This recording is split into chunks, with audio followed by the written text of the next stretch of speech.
Bom dia, seja bem-vindo ao Grupo da Amizade Francisco de Assis para mais uma reflexão ligeira, breve, acerca de um tema de importância na vida espiritual de cada um de todos nós. Vamos iniciar então com a leitura da obra O Evangelho segundo o Espiritismo, de Allan Kardec, com a Valéria. O Evangelho segundo o Espiritismo, capítulo 17, Sede perfeitos. O homem de bem. O verdadeiro homem de bem é o que cumpre a lei de justiça, de amor e de caridade, na sua maior pureza. Se ele interroga a consciência sobre seus próprios atos, a si mesmo perguntará se violou essa lei, se não praticou o mal, se fez todo o bem que podia, se desprezou voluntariamente alguma ocasião de ser útil, se ninguém tem qualquer queixa dele.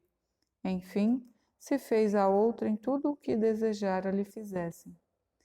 Deposita fé em Deus, na sua bondade, na sua justiça e na sua sabedoria. Sabe que sem a sua permissão nada acontece e se lhe submete à vontade em todas as coisas. Tem fé no futuro, razão porque coloca os bens espirituais acima dos bens temporais. Sabe que todas as vicissitudes da vida, todas as dores, todas as decepções são provas ou expiações, e as aceita sem murmurar. Possuído do sentimento de caridade e de amor ao próximo, faz o bem pelo bem, sem esperar paga alguma. Retribui o mal com o bem, toma a defesa do fraco contra o forte e sacrifica sempre seus interesses à justiça. Encontra satisfação nos benefícios que espalha, nos serviços que presta, no fazer ditosos os outros, nas lágrimas que enxuga, nas consolações que prodigaliza aos aflitos. Seu primeiro impulso é para pensar nos outros antes de pensar em si. É para cuidar dos interesses dos outros antes do seu próprio interesse. O egoísta, ao contrário, calcula os proventos e as perdas decorrentes de toda ação generosa. O homem de bem é bom, humano e benevolente para com todos, sem distinção de raças nem de crenças, porque em todos os homens vê irmãos seus. Bom, convidamos então a todos para realizarmos uma ligeira oração de agradecimento ao Autor da vida. Senhor, Pai de infinita bondade e misericórdia, aqui estamos mais uma vez para te agradecer amplamente e te louvar pela majestade de tua criação, dos imensos recursos espirituais de amor, de paz e os recursos naturais com que nos abriga aqui na Terra, proporcionando-nos os meios de vivência e de progresso, a fim de que alcancemos a perfeição que o Teu Evangelho, mostrado e vivido por Jesus, nos proporciona. Gostaríamos, Senhor, de que essas energias boas, de paz, de saúde, de alegria, cheguem aos nossos entes queridos, onde quer que se encontrem, encarnados ou já na pátria espiritual, aqueles que estão passando por necessidades de toda ordem, na saúde do corpo, da saúde mental, que todos sejam acolhidos, agasalhados, aconchegados em braços amorosos, a fim de que se recuperem e voltem novamente à estrada da evolução, plenos de alegria e satisfação. com essas palavras, Senhor, de louvor e de bênçãos a te pedir, nós iniciamos a nossa reflexão desta manhã de domingo. Muito obrigado, Senhor, que assim seja. Olá, mais uma vez bem-vindo, bem-vinda. É muito bom estar aqui com vocês nesta manhã dominical para darmos sequência às nossas reflexões junto ao grupo da Amizade Francisco de Assis. Nessa semana passada, iniciou-se os nossos encontros fraternos virtuais pelo WhatsApp. Então, se você tem interesse de participar, inscreva-se neste encontro, onde nós poderemos conversar ao vivo e principalmente com a contribuição, com os comentários de vocês, que seria realmente muito mais enriquecedor neste formato participativo, né? Então é só vocês entrarem no nosso grupo de WhatsApp, o endereço está aí embaixo na descrição, nós vamos tentar colocar aqui na tela também, bem como pelo e-mail, né, que nós divulgamos, que está aí na nossa descrição e na tela, caso vocês queiram se inscrever e participar conosco. É toda quinta-feira, de 20h30 às 21h30, ok? Então, entrando no grupo, você vai ser adicionado a um grupo onde nós vamos dar instruções específicas sobre este encontro fraterno e acolhedor. Muito importante também frisar que nós estamos estabelecendo essas reflexões pelo meio virtual todos os domingos, bem como pelo WhatsApp, diariamente, com mensagens do Evangelho, mensagens a respeito da mediunidade, né? Com os nossos irmãos Silvio e Graziella, estudando os livros O Evangelho segundo o Espiritismo, bem como o livro Diretrizes de Segurança atualmente. Então, se vocês querem participar, querem receber essas informações diárias, é só entrar no nosso grupo, né? Família Gafa, cuja descrição está aí embaixo. Então, pessoal, hoje nós trouxemos uma reflexão interessante, vinda de um confrade nosso chamado José Jorge, um dos trabalhadores do grupo do Centro Espírita Leon Denis, que fica lá na cidade do Rio de Janeiro, no bairro de Bento Ribeiro, né? Então, o nosso irmão atualmente se encontra trabalhando em espírito, pelo que nós temos notícia, né? Junto àquela instituição muito ligada aos estudos, aos trabalhos sociais, a divulgação por meio de livros, inclusive eles têm uma editora, a editora ligada ao Centro Espírita Leon Denis, e o professor José Jorge nos brindou com um livro chamado Ilustrações Doutrinárias, no qual ele nos narra que, certa vez, o grupo de médiuns e trabalhadores da área da mediunidade estava reunido junto aos dirigentes encarnados e desencarnados em reuniões periódicas que aquela instituição mantém até hoje, em todos os setores da casa, para fazer uma avaliação, uma análise de como estão seguindo os trabalhos, escolher as instruções dos amigos espirituais. Então, o confrade da equipe levou a conhecimento de que havia muitas dificuldades, muitas vezes, no atendimento, na assistência às pessoas que procuravam a casa, pela demora, né, do resultado obtido no tratamento. Então, por mais que eles trabalhassem e se dedicassem, às vezes alguns casos eram mais demorados. E o confrade colocava: será que há um problema na nossa metodologia, na nossa forma de estar divulgando a assistência, a falha nossa, nós que estamos aqui, dos dirigentes ou o trabalhador que está aqui de boa vontade? Aí os espíritos falaram: olha, a cura é demorada mesmo, né? É necessário dar tempo ao paciente, ao doente, para que ele se lembre de Deus. Essa demora, muitas vezes, se dá por conta disso. Além das dificuldades, né, que são colocadas, desafios, que é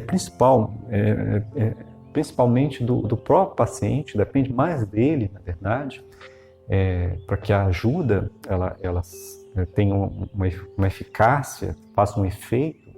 Então é necessário, muitas vezes, esse tempo para que as pessoas se lembrem de Deus, né? Uma outra vez, numa outra reunião também, um outro mês, um confrade muito estimado, um dos fundadores, grande trabalhador daquela casa, chamado Altivo Panfiro, também levou a um questionamento de um irmão que era atendido no trabalho de desobsessão. E ele, falava com espiritualidade, né? Conversava, olha, seria tão bom se esse nosso irmão ele conseguisse recuperar o seu equilíbrio e somar, né? Ombrear conosco nas atividades que nós desempenhamos aqui na Casa Espírita. Eu estou assim, ansioso, né? Para tê-lo aqui conosco. Quando isso se dará? E a espiritualidade falou, olha, progresso espiritual, querido irmão, ele se dá com esforço, né? Com a participação e o esforço daquela pessoa que busca o equilíbrio, tanto físico quanto espiritual. Então, o progresso espiritual, querido, não se faz por meio de um elevador, né? Tem que ser pela escadaria, com esforço próprio, subindo passo a passo, degrau a degrau. E essa história realmente é muito interessante, né? Nos faz pensar a respeito dessa questão de nós buscarmos a nossa cura, a nossa melhoria da nossa saúde corporal e também da nossa saúde mental, que atualmente está tão abalada, né? Nós temos conhecidos, irmãos nossos, do CEVIL e de outras instituições que nos reportam a questão da saúde mental que está abalada. É necessário nós conversarmos mais, nos comunicarmos mais. Então, até uma irmã, ela nos fala no grupo de WhatsApp que é preciso que a boca, né, fale para que o corpo não se ressinta, né? Então, se nós não nos comunicarmos, falarmos, o nosso corpo vai falar. Então, é necessário a comunicação. E nesses momentos que nós estamos mais afastados, às vezes isso se torna um pouco mais difícil, não é mesmo? Então, por isso que nós estamos iniciando essa atividade dos encontros fraternos virtuais, para que nós conversemos uns com os outros. Porque só eu falo aqui, né? E vocês não falam aí, eu estou ouvindo os pensamentos de vocês, mas a voz não, né? É necessário que vocês se expressem, sejam ouvidos. Todos nós precisamos de falar e sermos ouvidos. E também ouvir, né? Não só falar, mas também ouvir, escutar o que o outro tem a nos transmitir. E isso é uma dificuldade que nós temos, né? Nós conseguimos colocar nos nossos grupos de WhatsApp, a gente manda mensagem para todos os nossos grupos da lista de contato. E quando alguém manda uma mensagem para a gente não vê, né? Nós somos grandes emissores, mas somos muito pobres na escuta. Eu notei isso quando recebendo mensagens nos grupos, tal. Alguns eu conseguia ler, mas é uma quantidade muito grande, né? E às vezes a gente mandava uma mensagem: meu irmão, obrigado, tal, como é que está, como é que estão as coisas, tal. E às vezes demora muito, as pessoas nem vi. Por quê? Porque também recebem muita coisa. Tem pessoas que recebem cerca de 80, 90 mensagens por dia. Como é que consegue responder, ler tudo? Não tem como, né? São os desafios da época digital, né? Todos nós agora somos convidados a participar desse mundo, né? Fomos convidados e obrigados a isso, né?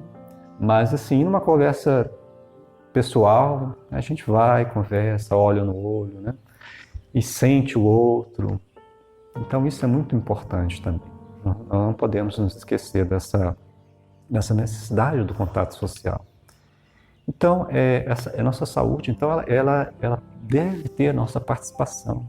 Por mais que os espíritos se esforcem, o esforço maior é nosso. E a gente se lembra, na nossa mocidade, onde nós somos vinculados à Sociedade Espírita de Assistência e Estudo, lá no Cruzeiro Novo, na quadra 1105, na área especial, nós estávamos lá e todo primeiro domingo ou segundo domingo do mês, segundo sábado na mocidade, a mocidade era no sábado, a gente ia fazer a campanha da amizade, visitar os apartamentos do Cruzeiro Novo. Aqui no bairro do Cruzeiro Novo em Brasília, todos os prédios mais antigos, né, alguns novos já têm elevador, mas a maioria, 90%, é escada, 4 andares. Então cada prédio com 3 entradas, né? E nós íamos, né? Subimos os 4 andares, batendo a porta, pedindo doações, junto com o grupo de jovens. Depois continuamos durante anos. Eu acredito que o Garfa também esteve no Cruzeiro fazendo campanha, talvez por uns 10 anos, somando tudo, né? Mais ou menos uns 10 anos subindo e descendo escada. E nessas subidas e descidas, o nosso orgulho ia se enfraquecendo, nosso egoísmo ia se enfraquecendo. Ainda fala muito forte, né? Tá mais adestrado, né? Então a gente ia lá, subia, batia a porta, recebia, saudava as pessoas, conversava, entregava uma mensagem de paz, de otimismo, independentemente de religião, né? E ia levarmos os bens para serem distribuídos às famílias carentes, necessitadas na casa espírita, que eram atendidas pela casa espírita, né? Então, uma dessas experiências que nos ajudaram, inclusive, a ter uma forma física um pouco melhor, né? Sair do sedentarismo. Às vezes, eram 2 vezes no mês a campanha, a gente participava de um grupo e o jovem, né, ativo, tinha outros grupos, a gente ia também. Lembramos-nos do senhor Nathaniel, nas campanhas Alta de Souza, um abraço forte ao nosso irmão. Então, a gente foi procurado. No nosso prédio, onde nós morávamos, na quadra 1105, o bloco E, né?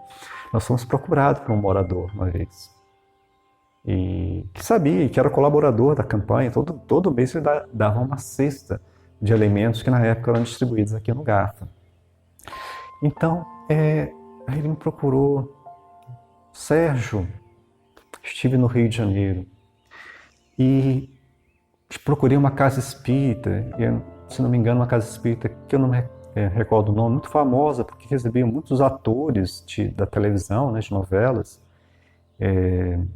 E assim, ele foi atendido pela equipe espiritual e ele estava com problema de um câncer de pulmão. Era um fumante inveterado. Quanto mais, ele tinha um vício do tabagismo. E ele falou: Sérgio, eu estava com um problema de um câncer de pulmão. Eu deveria ter operado. E conheci o Centro Espírita, que ele era do Rio de Janeiro também, né? Estava em Brasília, mas vivia em férias lá. E foi se tratar, entrou de licença, e foi se tratar e foi levado a esse Centro Espírita lá no Rio de Janeiro. E aí ele passou pelo tratamento e foi curado do câncer. Foi feita a operação espiritual nele, retirado o tumor. Ele falou isso para mim: Sérgio, que maravilha, tal. Sim, aí a gente conversou, né? Nossa, foi um contentamento e alegria, né? Ele estava emocionado, né? Ele era uma pessoa que sempre participava. Antes disso, antes da doença, sempre já era uma pessoa muito generosa. A gente sabia que era uma pessoa muito amável, né? Então ele falou isso pra gente, aí fui conversando. E aí eu cheguei no final, eu falei: e aí, parou de fumar? E ele falou: olha, ainda não, mas estou me esforçando. E eu fiquei pensando sobre isso, né? Isso nunca saiu da minha memória, essa conversa. E diante desse quadro, né, e diante da proposta que a doutrina espírita nos traz, de que ela está aqui no mundo para nos incentivar a nossa transformação moral, a transformação e renovação espiritual. Porque uma vez realizada essa transformação, todos os outros setores da nossa vida vão se harmonizar. Então, foi um exemplo para mim de que, por mais que nós tenhamos o nosso corpo curado pela intervenção de Deus, de Jesus ou dos bons espíritos, nós precisamos fazer a nossa parte. Nós precisamos nos esforçar, porque não adianta a gente curar o corpo se a causa do adoecimento permanece em nós. É preciso nós retirarmos este obstáculo, reformarmos a nossa forma de viver, os nossos hábitos, a nossa concepção, muitas vezes a nossa concepção de vida, para que nós tenhamos uma saúde espiritual e, em consequência, uma saúde material, corporal mais equilibrada, mais conforme às leis naturais de Deus que regem o mundo. Queridos, essas são as nossas pequenas considerações nesta manhã. Muita paz e uma boa semana a todos. Fique agora com a nossa oração cantada.